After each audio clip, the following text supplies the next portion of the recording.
¿Qué tal, estimada comunidad? Sean muy bienvenidos a una nueva emisión de su muy queridísimo espacio. El día de hoy vamos a darle continuidad a un tema bastante relevante, interesante e importante, ¿por qué no decirlo?, de lo que está pasando en las lejanas tierras de Sudamérica, precisamente en Venezuela. Y para esto tenemos por aquí a nuestro estimado Leonardo Brito, por ahí ya lo habíamos tenido en otras ocasiones, entonces les los emplazo a que también vean los otros videos que por ahí habíamos estado grabando, uno sobre el tema del hispanismo o el panhispanismo. Les platico bien rápido que pues aquí Leo es empresario, originario de Venezuela, por allá nació en Caracas en el 92, ha vivido tanto en Estados Unidos como en Perú, y como tal, él es propietario de la empresa Diamond Life Service, que pues es una contratista privada que presta servicios de interpretación médica para algunos hospitales y demás clínicas. Algo interesante es que también dirige en Japón una escuela virtual de idioma online, English Online Japan. Justamente Dios mediante el año que viene vamos a andar por allá en Japón si todo sale bien. Y pues allá en Venezuela es codirector del think tank, la sociedad Bastiat. ¿Sí? También miembro de la directiva del partido político Gente, Generación Independiente y socio rotario del Club Rotary Baruta, Las Mercedes. Y pues bueno, por aquí Leo ha publicado también artículos muy interesantes de diversos temas, algo por ahí hasta para aprender japonés, el tema de historia, liberalismo y demás temas, entonces tiene por ahí un contenido bastante variado y bastante interesante. También por ahí tiene un podcast que honestamente a mí también me gustó bastante, se llama El Hombre Occidental, también justamente hablando sobre la crisis de la masculinidad que estamos viviendo. Y pequeño spoiler, yo también estoy trabajando en un próximo libro hablando del tema de la masculinidad, abordado desde diversas perspectivas, entonces el próximo año, Dios mediante, verá la luz. Pero bueno, Leo, ¿cómo estás? Buenas tardes. Bueno, Abraham, muchas gracias primero por la invitación a tu programa. Genial, no sabías que sabías todo esto, que escuchabas el podcast y todo eso, que genial, me halaga de verdad, porque yo sé que haces un gran trabajo por un México más libre y pues sí, tengo muchas cosas, muchos intereses, muy multifacético. Gracias por invitarme. Excelente.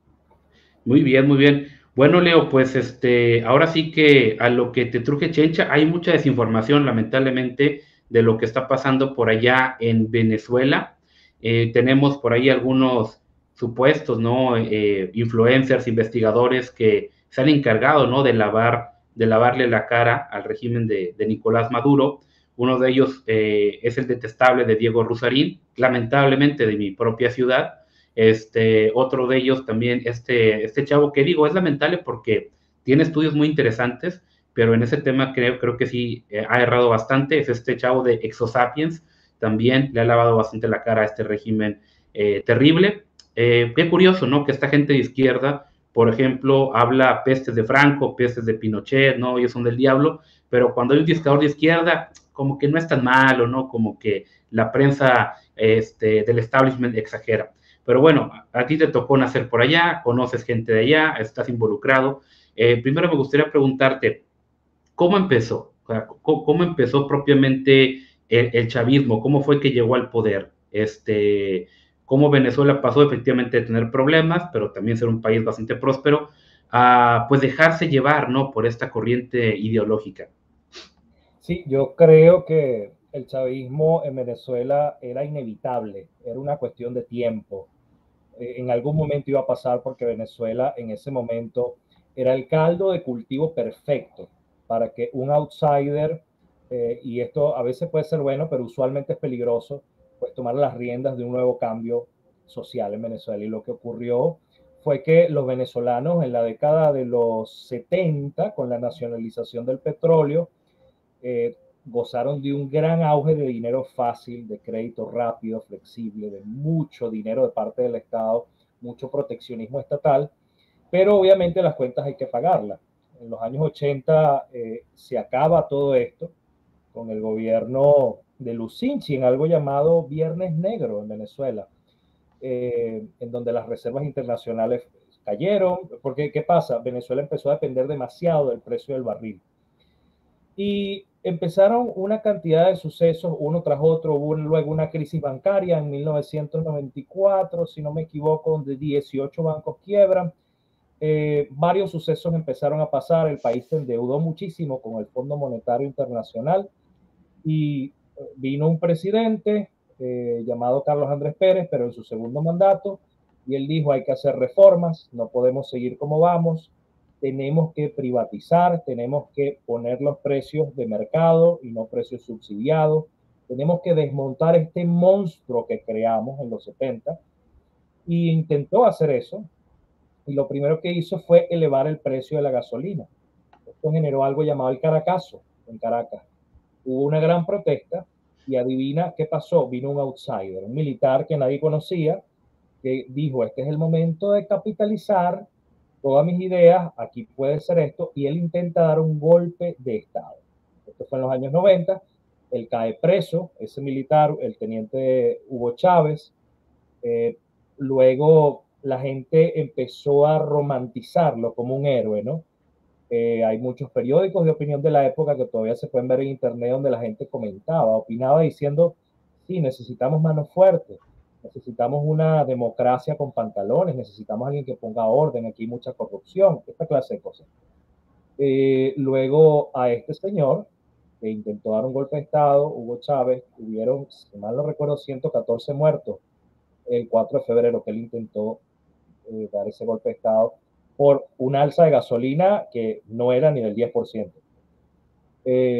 Cuando esto ocurre, se le perdona, se le da amnistía a este asesino, a este hombre que intentó tomar el poder criminal y se convierte inmediatamente en la perla, ¿no? Todo el mundo empieza a hablar de él, los medios, los grandes medios privados, los medios de comunicación lo apoyaron y decían, tenemos que tener un cambio, este es un hombre joven que no pertenece a la política tradicional venezolana, al bipartidismo. Antes en Venezuela había un bipartidismo, algo llamado el Pacto de Punto Fijo, entre Acción Democrática y COPEI.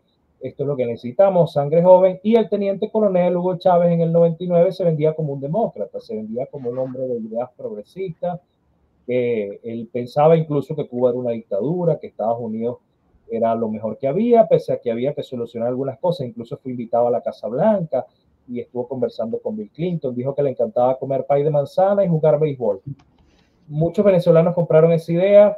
Hay por ahí una entrevista de Jaime Bailey donde le dice, tenemos miedo de que vayas a expropiar, y él dijo, no, yo soy amigo de los empresarios. Y lo que pasó fue que en el 99 hubo un 40% de abstención. Si muchísima gente no fue a votar, Hugo Chávez gana por 3 millones de votos en una población electoral de 11 millones.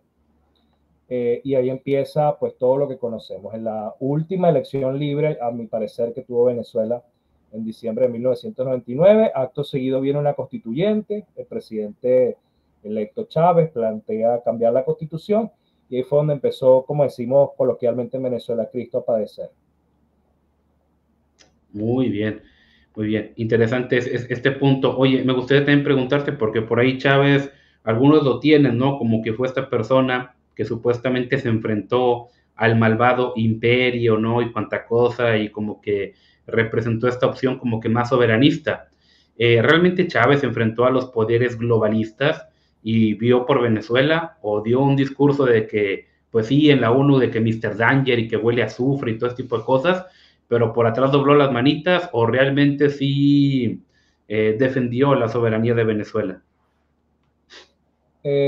Bueno, Chávez, enfrentarse con poderes globales como tal, él lo quería hacer de una forma bien interesante. Él quería conformar una suerte de coalición de países de los cuales Venezuela fuese rehén. Es decir, Venezuela está secuestrada por un grupo de potencia que es el eje de Beijing, Teherán, Moscú.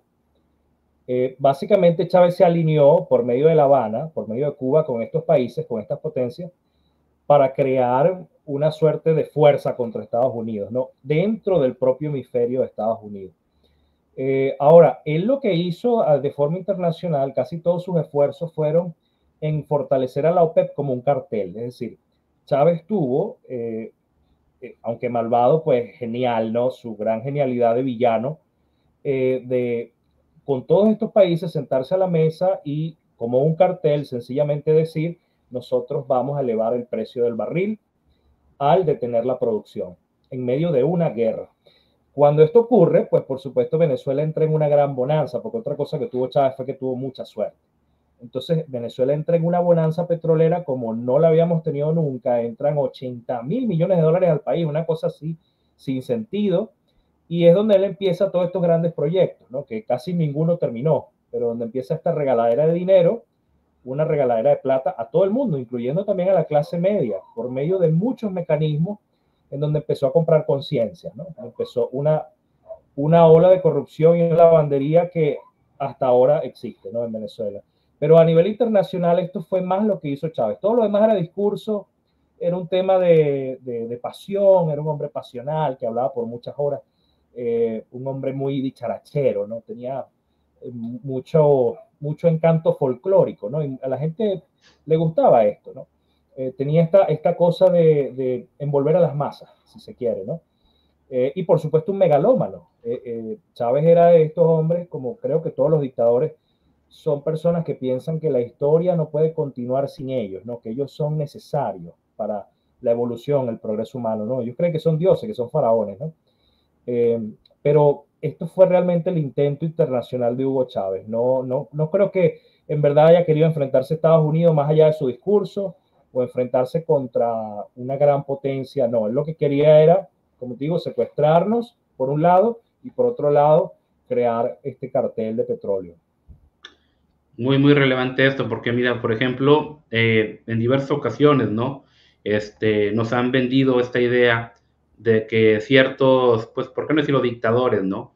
Se opusieron a ciertos poderes globalistas y demás, pero cuando te vas dando cuenta, pues ves que no, realmente fueron completamente funcionales. Por ejemplo, a mí se me viene mucho a la mente Saddam Hussein. O sea, Saddam Hussein en su momento, que supuestamente se oponía a X tipo de situaciones, pero vendía el petróleo más barato a través de Turquía y le llegaba justamente a los gringos, ¿no? O sea, entonces, ¿cuál Bueno, te digo oposición? algo, Venezuela siempre tuvo buena opinión dentro de la ONU. Chávez siempre habló de cumplir los objetivos del milenio, que en ese momento eran creo que 15 los objetivos sostenibles, que ahora son para el 2030, ¿no? Pero hasta ese momento eran los 15 y él siempre habló de esto y de hecho Venezuela muchas veces estuvo en el Comité de Derechos Humanos de la ONU, aunque parece una locura porque también Irán está ahí, ¿no? Eso no tiene sentido. Y también se ganó un premio de la OFAC, creo, de la alimentación, porque Venezuela había superado el hambre, había superado el analfabetismo. Siempre se ganaban esta clase de premios de la OMS, pero todo era falso, porque en verdad en Venezuela todavía había hambre y había muchos problemas, ¿no? Pero creo que en ese sentido, Chávez siempre estuvo a favor de estas cosas, ¿no? La UNICEF, todas estas cuestiones siempre tuvieron buena prensa cuando estaba Chávez, buenos números, siempre le lavaron mucho la cara. Muy bien, mira qué interesante, ¿no? Oye, y por ejemplo, también este punto, ¿no? De que siempre en los lugares donde hay recursos, como en este caso Venezuela con el tema del petróleo, siempre donde hay recursos, qué curioso, ¿no? Que siempre salga gente con corrientes pues medio totalitarias, ¿no? Y a final de cuentas resulta que los recursos de su propia tierra la gente no los puede aprovechar. Al contrario, se le llevan élites de otros países, ¿no? Sí, casi es difícil encontrar un país petrolero que no sea un autoritarismo, ¿no? Es complicado. Y creo que la mejor solución para eso, Abraham, es privatizar el petróleo, como en Texas, ¿no? Cuando el petróleo está en manos privadas, porque ¿qué pasa? Es un tema de incentivo. Quienes entran a la política en Venezuela tienen un gran incentivo, que es que van a ser dueños de quien en algún momento fue la cuarta o la quinta empresa petrolera del mundo. Eh, Tú al quitar eso, quitas esa clase de incentivos, ¿no? O sea, el que quiere ser político en Venezuela es porque se quiere hacer rico. El que quiere entrar en esta gran vaca donde todos ordeñan, llamada PDVSA, porque PDVSA, como gran empresa petrolera, no solamente produce petróleo, sino que produce crédito. Es muy fácil que a Venezuela le presten dinero, porque si algo pasa, pues nos quedamos con los pagarés a futuro de petróleo, ¿no? Que es lo que hizo China, endeudando al país por 70 años. Simple, nos quedamos con los recursos. Entonces, esto es como una gran vaca de dinero y es casi siempre cuando el Estado o el gobierno está en control del petróleo, vas a ver que los políticos el Estado va a tender a crecer y los políticos nunca van a hablar de privatizar, al contrario, van a enchufar a toda su familia en negocios que tengan que ver con la industria petrolera. Los grandes ricos de Venezuela no son más que personas que están enchufadas al gobierno. Sí, uno de los grandes jerarcas de Venezuela, por ejemplo, no voy a decir su nombre, que es uno de los directores de Fedecámara. ¿Cuál es su negocio? Bueno, él es el que limpia los tubos por donde pasa el petróleo, el oleoducto. Su empresa es una contratista de limpieza industrial. ¿Ves? O sea, eso te habla de que en Venezuela todo es una gran mafia conectada a esta empresa de petróleo y por supuesto al otro tema del narcotráfico, pero esto es un poco más nuevo, ¿no? Sí, sí, sí, sí. No, de hecho, por ejemplo, acá en México también. México es un país, vaya, muy rico en este hidrocarburo y pues definitivamente ha habido un montón de corrupción ligada a eso, ¿no? En su momento incluso también ciertos políticos destrozaron completamente la flota mexicana del tema del petróleo porque así le podían rentar. Fíjate lo que es esta empresa. Este abogado estaba coludido con una familia que compraba los barcos que en Estados Unidos ya iban a desechar. Barcos que ya no servían, barcos que ya estaban para, pues no sé si para museo o para servir de escombro, no sé. Y esta gente los compraba y se los rentaba acá al gobierno mexicano a un costo superior a comprar buques nuevos para transportar petróleo. Y la flota por completo la deshicieron, la destrozaron, la flota que teníamos del tema del petróleo. Y entre ellos se triangulaban todo el dinero, ¿no? Entonces, pues lamentablemente sí, o sea, las élites en este sentido, pues hacen lo que quieren. Los trabajadores pésimos, o sea, realmente no tenían ni botas de seguridad, no tenían ni cascos, ni guantes. ¿Esto es Pemex? Pemex, así es. Okay. Pemex ahorita está en la ruina, ¿eh? O sea, tiene problemas tremendos en este sentido. Es deuda, deuda, deuda, y cada rato se tratan de rescatarla. Y lo curioso es de que tenemos incluso muchísimas zonas donde todavía ni siquiera hemos empezado a sacar el petróleo. O sea, hay zonas donde sabemos que hay, pero no hemos ido a sacarlas. Bueno, Entonces, fíjate que Ecopetrol en Colombia, yo no conozco mucho el caso de México. Sé que hubo un intento de privatizar, pero que todavía el gobierno tenía el control de quién iba a ser la directiva, de Pemex o algo así. Pero en Colombia hay un caso que conozco que es el de Ecopetrol. Y Ecopetrol en algún momento, Abraham, quizás en el 2013 o 14, era la joya de la corona de todo inversionista en América Latina, porque era una empresa que tenía muchísimos proyectos de perforación, de explotación. Era una empresa increíble, tenía muchísima perspectiva de crecimiento a futuro, era una de las acciones más cotizadas en la Bolsa de Valores de Bogotá. Hoy en día, y fíjate cómo la izquierda todo lo destruye, o sea, es como que ellos tocan algo y lo destruyen, o sea, yo no le diría socialismo, le diría destruccionismo. Son el Midas a la inversa, ¿no? Midas todo lo que tocaba lo convertía en oro, la izquierda todo lo que toca es caca, o lo convierte en caca inmediatamente. Ahora Ecopetrol, después de una serie de regulaciones en donde al presidente Petro se le ocurrió que Colombia no tenía que ser potencia en energía, ni en gas, ni en petróleo, que ellos podían adquirir eso de Venezuela fácilmente, ellos no necesitaban tener una industria petrolera desarrollada. Bueno, la acción está desplomada, se desplomó.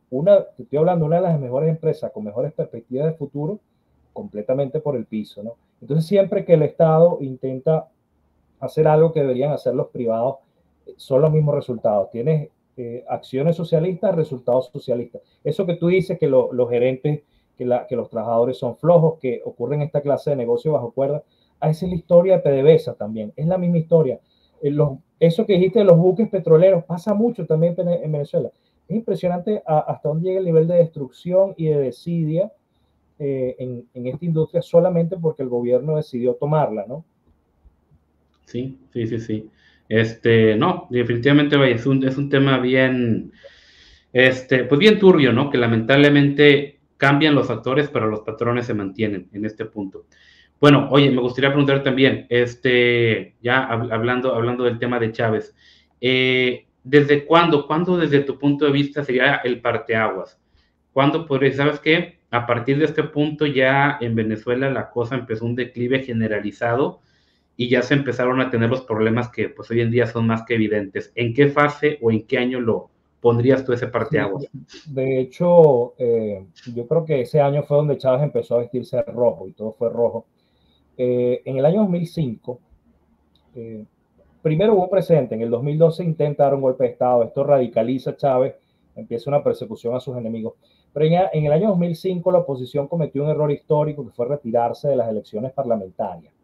El Parlamento en Venezuela, nosotros le decimos la Asamblea Nacional, había unas elecciones para elegir a los congresistas, que nosotros le decimos diputados, y la oposición tenía indicios de que iba a haber un fraude electoral, lo cual no necesariamente es falso, porque ya nos dimos cuenta que el régimen siempre ha hecho fraude, lo que pasa es que había que saber cómo lo cometían, ¿no? Ellos hacen los fraudes en los centros electorales, ¿no? El punto es que la oposición en el año 2005 dice, nosotros no vamos a participar porque vamos a llevar esto a la Corte Interamericana, vamos a llevar esto a la OEA, vamos a decir que esas son unas elecciones fraudulentas. Eso fue uno de los más grandes errores de Venezuela, que le costó a Venezuela pues que empezaron una serie de medidas y de paquetes de leyes que fueran aprobadas en primera discusión, Abraham, primera discusión. Una creación de ministerios, de 36 ministerios y viceministerios de paso. Imagínate que en Venezuela hay viceministerio de la felicidad, viceministerio de las redes sociales. ¿Tú puedes creer eso para regular las redes sociales? Entonces yo creo que a partir de allí en Venezuela empezó una ola, porque el Chávez desde 1999 hasta más o menos 2004, todavía en Venezuela había, digamos, propiedad privada, había sector privado, había inversiones, todavía todos esos años se puede decir que no había tanto deterioro, pero a partir de ese momento empieza la ola de expropiaciones y el presidente empieza a gobernar con leyes habilitantes, es decir, cada vez que el presidente iba a la Asamblea Nacional, pedía un habilitante, que un habilitante es como una ley de emergencia que habilita al presidente a gobernar sin Congreso, ¿no? Entonces el Congreso se lo aprobaba. Él quería un habilitante, se lo aprobaba inmediatamente. Por cualquier motivo, para atender la emergencia alimentaria del Zulia, cualquier cosa, le aprobaban la habilitante y él empezaba a gobernar por decreto. Y yo creo que a partir de ese momento, a partir de 2005, es donde Chávez empieza a hablar del socialismo del siglo XXI, es donde empiezan las reformas mucho más fuertes, empieza una atroz violación de los derechos humanos y tomar todos los ministerios. Ellos infiltraron a todos los ministerios. En Venezuela no hay esto que se llama pesos y contrapesos, ¿no? No existe ese sistema. Todas las ramas, sí, el poder judicial, el poder legislativo, y todos los poderes, el poder electoral están secuestrados. Y yo creo que esto se aceleró realmente fue a partir de ese año, a partir de 2005 en adelante. Y empezaron también las grandes protestas en Venezuela en el año 2007, 2010, 2014, 2017, ¿no? Las grandes olas de protesta. Oye, por ahí uno de estos propagandistas del régimen, decía que Venezuela tenía cinco poderes diferentes, heredados de la época de Bolívar, y que por eso era imposible que actualmente se viviera en una dictadura. ¿Qué tan cierto es esto? ¿O ya todas están cooptadas? No, mira, y esto es algo muy triste que ellos han usado tanto el nombre de Bolívar, porque yo creo que Bolívar sería el primero en fusilarlos, ¿no? Bolívar, si bien Bolívar era dictatorial y no hay que negar eso, Bolívar fue un militar, ¿sí? Y fue dictatorial. Su ideario, o sea, su aspecto ideológico no tenía nada que ver con la izquierda, en absoluto. Al contrario, él admiraba las ideas del liberalismo inglés, era un hombre que leía a John Locke, a Adam Smith. Entonces, pensar que Bolívar hubiese estado a favor de esto, cuando él fusilaba públicamente a las personas en las plazas por haber tomado 10 pesos del erario público, es una locura. Y así como han tomado a Bolívar, han tomado a Jesucristo. Los chavistas aman esta foto donde sale Carlos Marx, Simón Bolívar y Jesucristo compartiendo como si fuese una fiesta de amigos, ¿no? Y sale Hugo Chávez usualmente en estos cuadros, ¿no? Ellos han tomado todos los elementos del folclore venezolano. Es bastante triste. Pero sí, en Venezuela no existe separación de poderes, no existe, y es lamentable porque el régimen siempre ha intentado aparentar de que es así, y con eso engaña a la gente internacionalmente, ¿no? Existe como un teatro en Venezuela. Hay un teatro, un gran teatro, por ejemplo, el régimen quiere eliminar a alguien, ¿sí? Y entonces aparece una persona y va y mete una demanda en el Tribunal Supremo de Justicia contra esa persona, ¿no?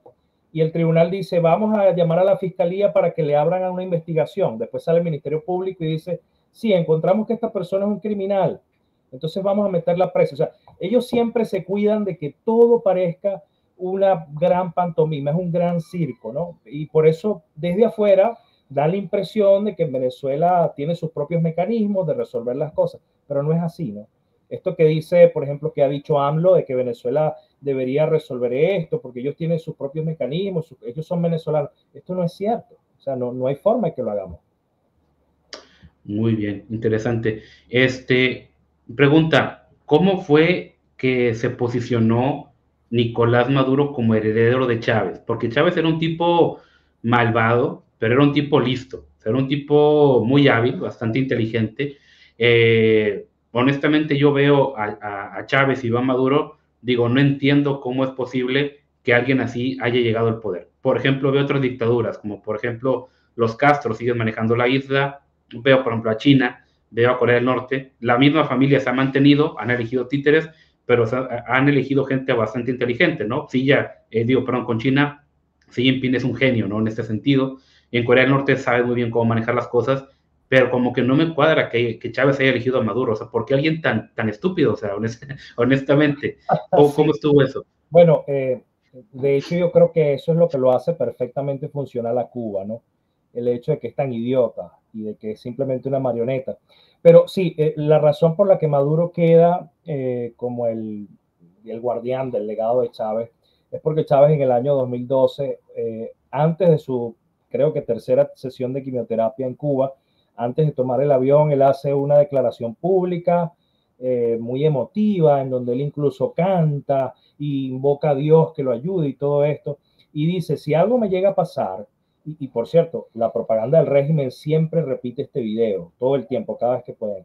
Y sale Chávez diciendo, si algo me llega a pasar, si yo no llego a salir vivo de esto, entonces mi convicción plena como la luna, algo así dice, es que ustedes deben elegir a Nicolás Maduro, ¿no? Y el mismo Nicolás peló los ojos y ahí como que el país entendió de que él iba a ser el sucesor, ¿no? Pero obviamente nosotros sabemos que Maduro, desde que ha tenido elecciones, las ha ganado con trampa. Y eso ha sido denunciado de muchas formas, de muchas maneras, solo que nunca habíamos tenido las pruebas hasta ahora. Ahora tenemos las pruebas de que hay una trampa electoral, pero antes solamente lo denunciábamos, ¿no? Muy bien, muy bien. Fíjate que yo creo que, no sé, por eso que comentas, ¿no? Chávez eligió a Maduro en un momento de crisis, ¿no? Ya estaba por ahí falleciendo. Y eso es interesante porque justamente cuando tienes eso, cierto perfil, ¿no? De dictadores, llega un punto en el cual esta gente se rodea de lo más servil y lo más, pues, estúpido, ¿no? Por así decirlo, porque cualquier persona medianamente inteligente, ellos lo toman como una amenaza. Se me viene, por ejemplo, a la mente Stalin. Stalin era un tipo muy inteligente, muy malvado, pero es un tipo que purgó a muchas de las mentes buenas, ¿no? En su momento de Rusia. Y Stalin estableció una escuela, un modelo de pensamiento, pero por ejemplo, después de que muere Stalin, todos los que van viniendo poco a poco van sepultando a la URSS. O sea, no ves esa continuidad ideológica. O por ejemplo China al revés, China al contrario, Mao era un tipo pues bastante inútil, ¿no? Bien sanguinario, pero muy inútil. Deng Xiaoping sí le da la vuelta a lo que está pasando y ves una continuidad, ¿no? Pero en este caso, no sé, si Chávez llegó a purgar los buenos elementos que pudiera haber por ahí y solamente se quedaron los lacayos, ¿no? Los dambiscones, como le decimos por acá, y eso obviamente provocó que alguien como Nicolás Maduro pudiera llegar al poder, porque al final de cuentas esto siempre pasa. No es Nicolás Maduro quien tiene todo el poder. Supongo que hay una élite, ¿no? Hay una oligarquía que está detrás de ahí, que está moviendo ciertos hilos. ¿Tú qué opinas de esto? Sí, Chávez sin duda purgó su administración, lo hizo varias veces, también purgó a las Fuerzas Armadas. De hecho, una de las primeras medidas que tuvo fue despedir a los generales, con muy buenos bonos, con muy buenos salarios, con dinero como para que se fuesen a vivir a Miami. También purgó a la industria petrolera. De hecho, es muy reconocido esta gran ola masiva de despidos que Chávez tuvo en PDVSA, donde nombraba a las personas en cadena nacional, porque a él le encantaba siempre encadenarse. La cadena nacional en Venezuela es esta forma arbitraria que tiene el gobierno de tapar todos los canales, todas las emisoras de radio, porque el presidente tiene algo que decir. Entonces, él nombraba a las personas, digamos, trabajador tal, que trabaja en los tanques de qué sé yo, despedido. Y la gente aplaudía. ¡Wow! Sí, así es que se gobierna. Pero sí, él purgó a la industria petrolera, purgó al ejército. Él se cuidó mucho de esto. Y creo que sin duda eligió a Maduro precisamente por eso, porque era su más servil esclavo. No lo mismo con Diosdado Cabello, que es una mente del mal. No lo mismo con su... De hecho, varios de sus ministros antiguos hoy están en contra del chavismo. Varias de las personas que él nombró en su gabinete ya no están, ¿no? Y personas que tuvieron muy cercanas a él, como Giordani, están en contra de él, ¿no? Entonces, sí, esto posiblemente es verdad lo que estás diciendo con respecto a Maduro. Es un tonto servil de una oligarquía que lo necesita allí para poder seguir robando. Muy bien, muy bien. Oye, me gustaría preguntarte ya sobre el tema del éxodo, el éxodo por allá en Venezuela. Digo, es un tema humanitario tremendo. De hecho, justamente otro país que también ha sufrido un éxodo comparable, pues ha sido el de Ucrania, porque Ucrania ya tiene por ahí mucho tiempo también que se está dando esta situación. Muchos no lo dicen, pero aquí lo hemos abordado, como desde mucho antes de este conflicto, pues ya Zelensky y los batallones por ahí, fans de Chaplin Malo, habían estado masacrando a la población rusa en el Donbass. Pero no se habla mucho de Ucrania, de Venezuela sí se habla, que ha sido un país donde pues ha tenido un éxodo masivo, ¿no? Creo que entre 7 y 9 millones de venezolanos que han tenido que lamentablemente huir de su país, que ojo, pues es un país muy rico en muchos sentidos, ¿no? Una cultura también muy arraigada, el tema de la gastronomía, el tema del clima, el tema del suelo, que tú dices no tendría por qué ser así, ¿no? No están saliendo del Sahara o algo así. Entonces me gustaría preguntarte respecto a esto, ¿cuándo empezó? ¿Cuándo empezó el éxodo? Y pues ahora sí, ¿qué consecuencias ha tenido toda esta migración forzada? Sí, es importante eso que dices porque Ucrania es un país en guerra, Venezuela no lo es, ¿no? Y otro país que también ha tenido un éxodo similar ha sido Siria, ¿no? Pero son países que huyen de las bombas. Aquí la gente está huyendo del socialismo. Bueno, mira, ¿cuándo empieza esto? En 2015 realmente es cuando más se arrecia la crisis económica, muy fuerte. Y creo que ahí es donde empieza la mayor cantidad de gente a salir. Ya desde que Chávez llega empiezan a salir, pero nosotros le decíamos una fuga de cerebros, porque la gente que se estaba yendo realmente eran profesionales que estaban buscando mejores empleos, mejores oportunidades de trabajo en empresas afuera, pero esta vez ya era un tema de sobrevivencia. A partir del 2015 muchos venezolanos empiezan a irse. Creo que se arrecia mucho más por ahí en 2018, ¿no? Y esto, cada vez que hay algún evento electoral en Venezuela, siempre le sigue una migración porque la gente dice, yo no puedo soportar, yo no puedo seguir teniendo esperanza en que esto va a cambiar. ¿Cómo ha sido? Bueno, tú bien lo dices, han casi 9 millones de personas legalmente, ¿no? Los que registran los gobiernos, porque yo creo que de hecho hay más personas que esta, pero que son personas pues ilegales, que no cruzaron por trochas, como decimos, ¿no?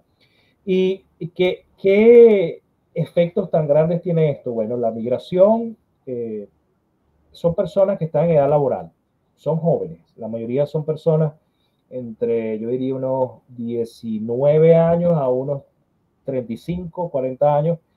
Venezuela se está quedando llena de viejos, llena de niños, ¿ok? Que están siendo neglected, o sea, que están siendo abandonados, están creciendo sin sus padres, con todas las consecuencias sociales que tiene eso, gravísimas.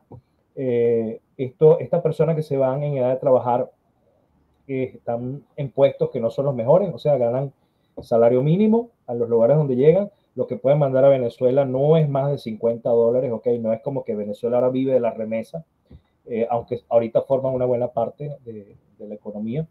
El dolor emocional es muy grave porque son familias separadas en cosas como Navidad, Día de la Madre, cumpleaños, todas estas cosas. Entonces hay un dolor emocional fuerte que esto por supuesto no se puede medir, ¿no? Tú puedes medir el Producto Interno Bruto o la escasez en un país, pero tú no puedes medir el suicidio, o sea, puedes medir el suicidio, pero no puedes medir el dolor, ¿sí me explico? Así es. Sí. Entonces, sí, hay una cantidad de fenómenos en torno a esta migración Y creo que ese ha sido el principal motor de María Corina Machado, la líder de la oposición ahora, es que ella ha utilizado esto de que tenemos que luchar para que nuestras familias regresen, tenemos que unir a la familia venezolana.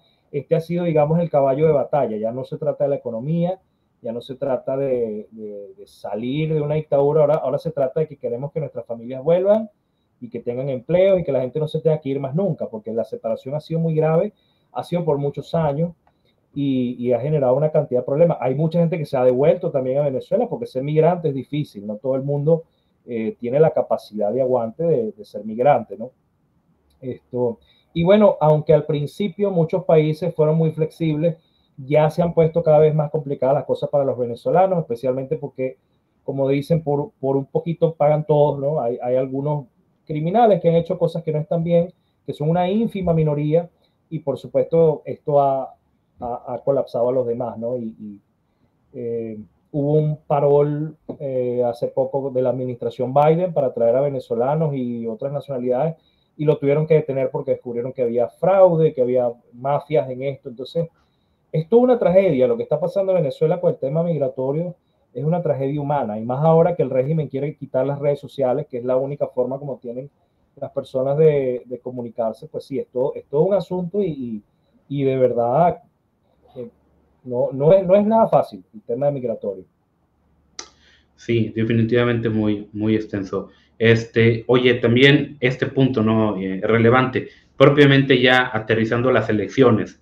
A ver, fue más que evidente que hubo un fraude, digo, o sea, como mexicano creo que ya tenemos una experiencia muy variada en temas de fraudes electorales, pero, pues bueno, me gustaría preguntarte, ¿no? Para no dejar, por ahí algunos defensores del régimen dicen, no, es que realmente los que están falsificando las actas son la oposición. Es María Corina Machado y todos ellos están falsificando las actas. Las buenas son las que le dan la victoria a Maduro y también te dice de que como tal Maduro no tiene la obligación de mostrar las evidencias porque hay un organismo electoral autónomo que es el que se encarga de decir qué es lo que pasó y ese organismo electoral autónomo le dio el gane a Maduro. Cuéntanos un poquito cómo estuvo este ejercicio electoral. ¿Tiene sentido esto que dicen los defensores del régimen o ya de plano no? Una cosa interesante es que datos matan relatos, ¿no? Hace más o menos unos 7 meses, yo diría, más o menos, o empezando el año, había un plan de María Corina Machado llamado el Plan 600K, donde ella dijo, yo voy a entrenar a 600,000 personas que van a ser testigos de mesa. Ok, en el sistema electoral venezolano, cada partido político puede poner un testigo de mesa, ¿sí? Entonces va uno por el gobierno, uno por la oposición, y los testigos son las personas que van a contar. Al final de que se cierre el centro, ellos van a contar los votos, ¿no? Usualmente esto lo hacía la dictadura y lo hacía muy bien. Por primera vez la oposición se puso los pantalones y dijo, vamos a aprovecharnos de eso. Y ahí dijo, voy a formar a 600,000 personas para que sean testigos de mesa y con las actas en la mano, las subamos a un sistema que son las actas, por cierto, del CNE, son las actas del Consejo Nacional Electoral, no son las actas de la oposición. Esa es la matriz de opinión de la dictadura. Ellos quieren decir que estas actas son de la oposición. Estas actas son las del ente electoral. O sea, nosotros jugamos con las reglas de la dictadura, ¿sí? Entonces, ¿qué pasa? Siempre, por todos los años, el CNE había publicado las actas en línea. Siempre tú podías meterte en tu centro y ver perfectamente los resultados. Por alguna razón, a partir del 28 de julio en la noche, la página del CNE dejó de abrir y ellos dicen que fue un ataque cibernético que recibieron de Macedonia del Norte. Yo pienso que ellos pensaban, es lo que yo imagino, ellos dijeron, vamos a meter un país pequeño, nulo, que nadie conozca, que no saben ni dónde está Venezuela. Lo más triste es que Macedonia del Norte un día después les envió un comunicado diciendo que esto es imposible, que esto es falso, que no hay nada desde Macedonia del Norte haciendo eso para ellos, ¿no? O sea, se les cayó eso. El punto es que ellos dicen que hubo un ataque cibernético que no los permite obtener las actas, pero al mismo tiempo declaran ganador a Maduro. Entonces, ¿cómo si hay un ataque cibernético, ellos pueden declarar ganador a Maduro? Pero además de las evidencias que tenemos de las actas, que están todas, el 80% están escaneadas y están puestas en un sitio web para que el mundo las pueda ver desde el mismo 29 de julio, o sea, el día después, en la noche. Hay cientos y cientos de videos, Abraham, que prueban que las personas que estaban grabando, porque esto fue parte del entrenamiento del plan 600K, todos tienen que grabar con su celular lo que está pasando, que demuestran que esa información es cierta. Tú ves videos en donde salen los testigos de mesa diciendo, Maduro, 400 votos, Edmundo González, 783, porque paso fue una paliza. Entonces, el tema aquí es que si ellos quieren cantar bingo, tienen que mostrar el cartón y no lo han mostrado. Y nosotros tenemos la evidencia de que sí ganamos y ganamos de forma arrolladora, o sea, de una forma como nunca antes. La gente pensó que votar era el camino, pese a que hubo muchos obstáculos, muchos impedimentos. Los 8 millones de venezolanos que están en el exterior no pudieron votar en esta elección. Eso es importante saberlo. Maduro no permitió que los consulados y las embajadas dejasen votar a los venezolanos que estamos en el exterior. No dejó inscribir a María Corina Machado en las elecciones, ni a quien ella había propuesto. Por eso es que a última hora se tuvo que optar por Edmundo González, que recibió el respaldo de María Corina. Puso muchísimas trabas en toda la campaña electoral, metió presas a muchísimas personas en la campaña electoral, y pese a todos estos obstáculos, yo me siento muy orgulloso de ser venezolano porque la gente salió y expresó con toda la intimidación del régimen que ellos estaban en desacuerdo con esto. Y por primera vez tenemos un liderazgo, que es el de María Corina Machado, que dice, nosotros no vamos a negociar, nosotros vamos con esto hasta el final. Y esta es la diferencia, la gran diferencia de ahora con las veces anteriores. Ahora tenemos, uno, las pruebas, y dos, un liderazgo inquebrantable, porque siempre que tuvimos liderazgo en la oposición durante estos 25 años, se dejaban comprar. Ellos dejaban que les hicieran fraude, ellos negociaban con el régimen. Entonces creo que por eso esta vez es diferente. No, y fíjate que justamente en este punto de la historia es es muy difícil hacer ese tipo de fraudes, porque cualquier persona con un celular en la mano puede documentar. Y es cierto, se veía que la gente grababa y decía, a ver, esta mesa tantos votos, y se veía que efectivamente Maduro iba perdiendo. O sea, eso fue algo que, vaya, es inevitable. Aquí en México, en las pasadas elecciones, te digo, ni siquiera se protestó, porque mucha gente fue, le tomaba la foto a su voto, y la inmensa mayoría, pues efectivamente le dieron el pase a Sheinbaum, que bueno, es un tema que ya abordamos por aquí, y bueno, tenemos aquí un problema más profundo, ¿no? En este sentido. Pero en el caso de Venezuela fue muy obvio, en este caso, cómo la gente salía y decía como tal lo que estaba, ¿no? Y otro punto también es de que, de una manera completamente descarada, los funcionarios, ¿no? Abiertamente hablaban del chavismo y de Maduro y cómo le declaraban su lealtad al presidente, cuando supuestamente los órganos autónomos no deben hacer ese tipo de aclaraciones, ¿no? Exacto. Es como si el juez, desde antes de emitir un juicio, yo soy amigo del acusado, ¿va? Estoy con él. Oye, pues no, ¿verdad? Y esto es súper común en Venezuela. Vemos a los militares, a todo el mundo diciendo que ellos le dan su lealtad al presidente y no al soberano, al pueblo, ¿no? Es impresionante. Sí, es algo muy, muy lamentable. Bueno, también me gustaría preguntarte en este sentido. Actualmente, las fuerzas de seguridad en Venezuela, vaya, ¿son leales a Maduro? Hablando de militares, hablando de policías, etcétera, ¿son leales a Maduro? ¿A ellos les pagan bien? ¿A ellos les va bien? ¿Los tienen consentidos? ¿O cómo es que logra, en este sentido, Maduro tener, por así decirlo, el control de las instituciones? Solamente los generales y los cargos altos. Los cargos medios, hay mucha deserción. Ahorita en Venezuela hay menos de 50.000 efectivos militares.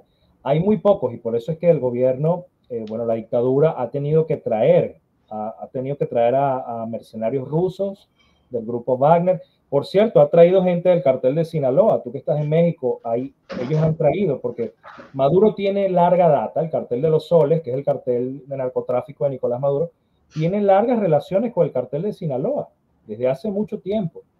Y ellos han traído a personas de Rusia, han traído a personas de Irán porque no tienen efectivos militares por la alta deserción que existe en la fila, ¿no? Y la poca inscripción.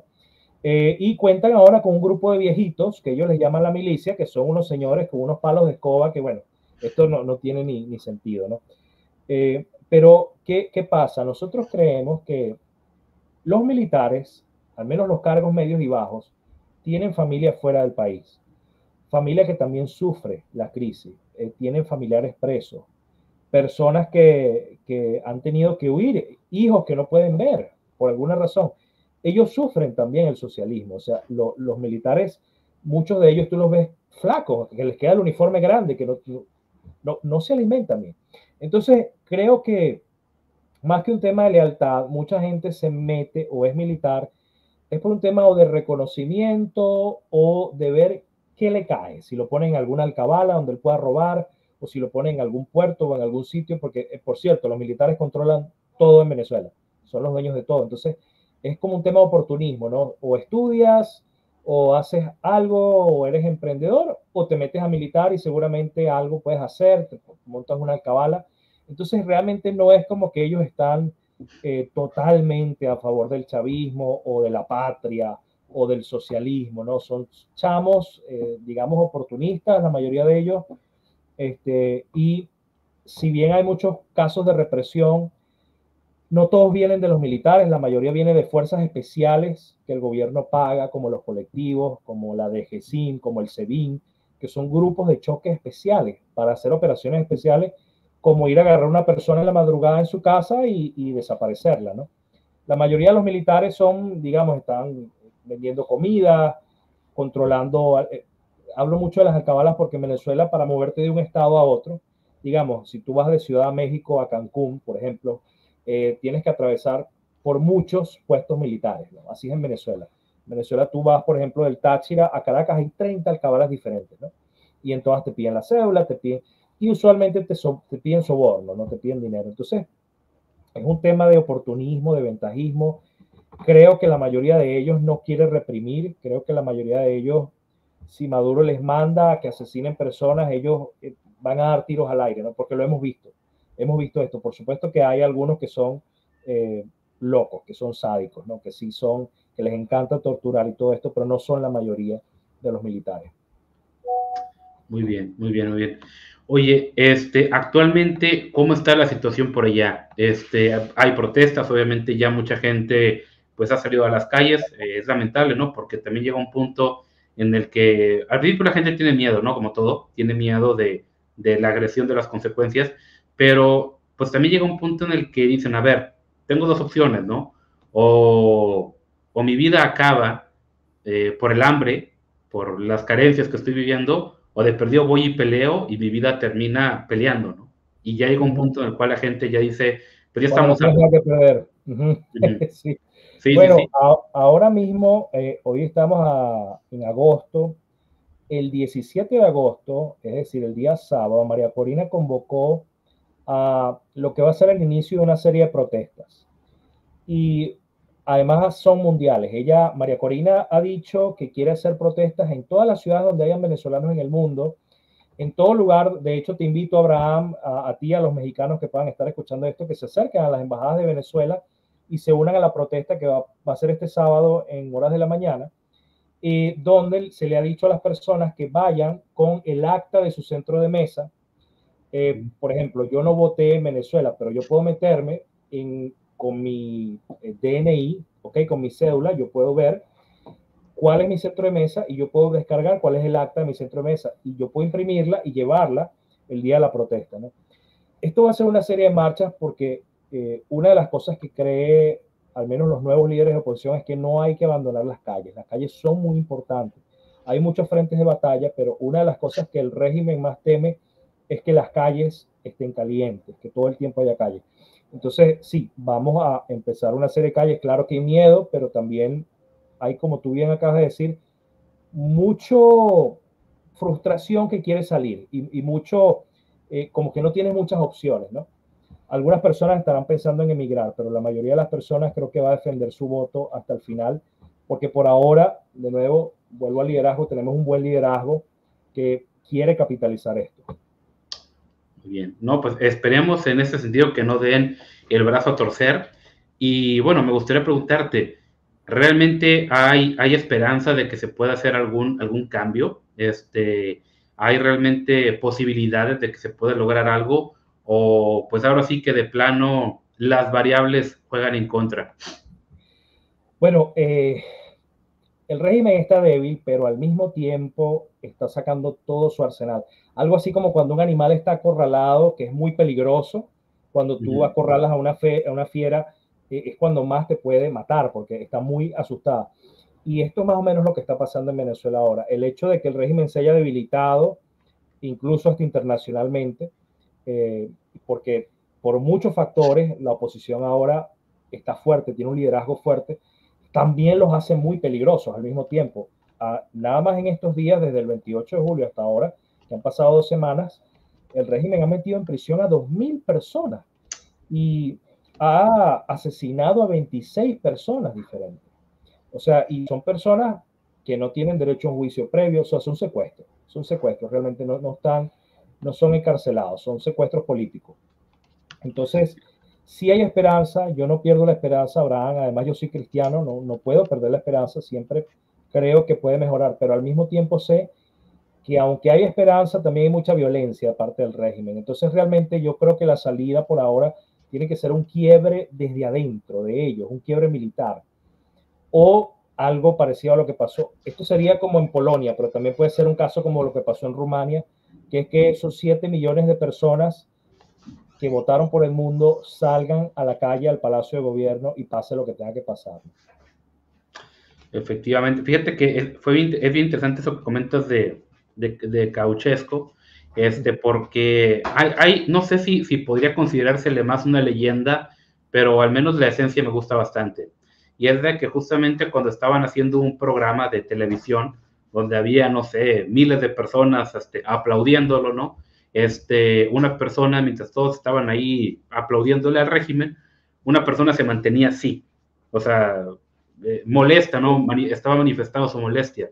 Un camarógrafo lo enfoca y le dicen, no lo enfoques, o sea, enfoca a la gente que sí está haciéndole algarabía al régimen. Él dice, no hace caso, lo sigue enfocando, y esa persona empezó a detonar que cada vez más y más y más se armaran de valor para empezar a manifestarse, para empezar a rebelarse, y esto pues acabó pues con el desvivimiento, ¿no? Tanto de Ceausescu como de su esposa. Digo, esta escena no está corroborada en ese sentido histórico, pero sí me agrada mucho, ¿no? Lo que transmite, la idea de que realmente se puede hacer algo y empieza con no consentir.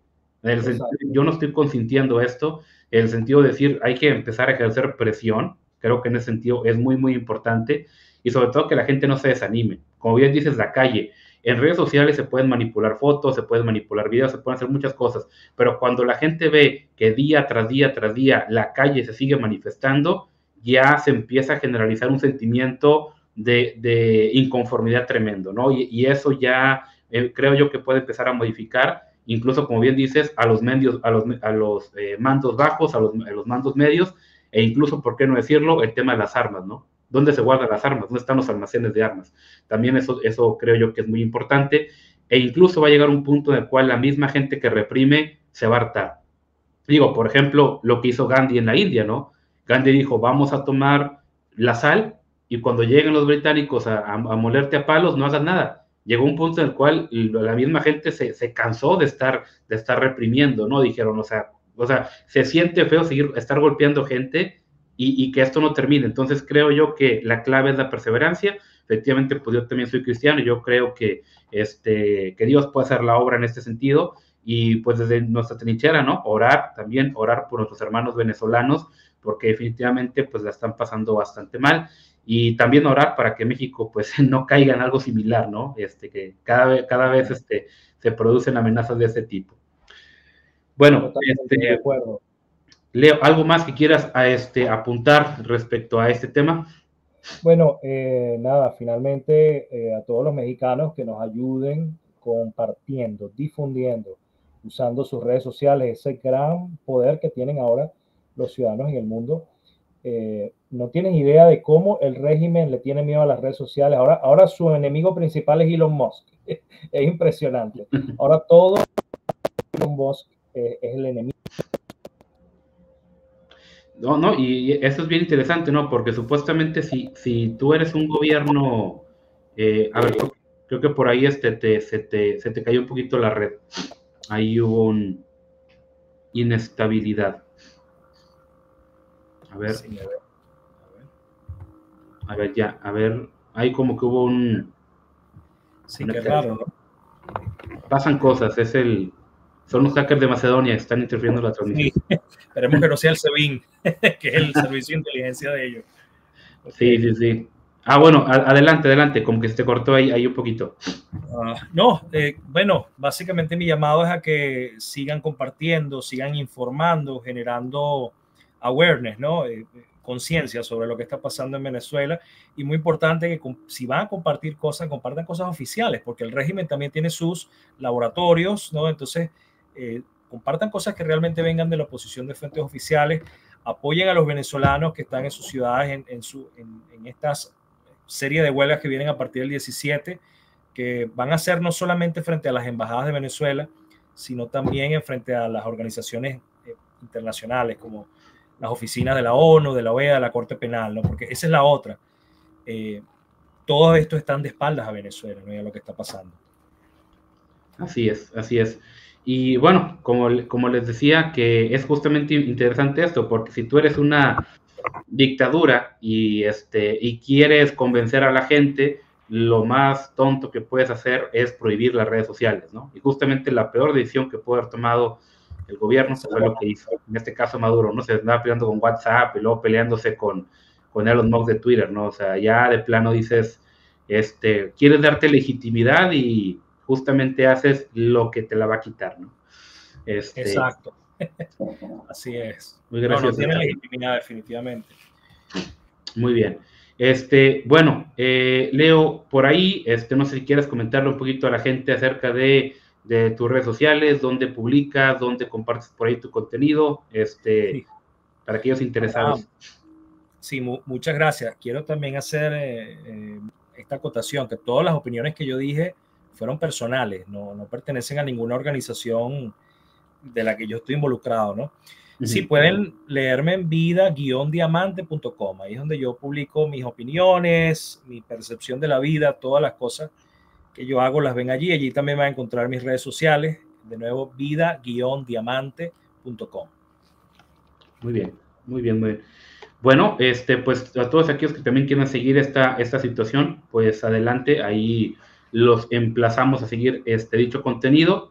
Igual, pues también coincido en este punto, ¿no? Que todo aquello que compartan, pues valídenlo, verifiquen bien que lo que estén compartiendo es cierto, porque también hay videos que han surgido por ahí de meses anteriores, bueno, de años anteriores más bien, y pues esto ha generado desinformación, que es al final de cuentas lo que esta gente quiere.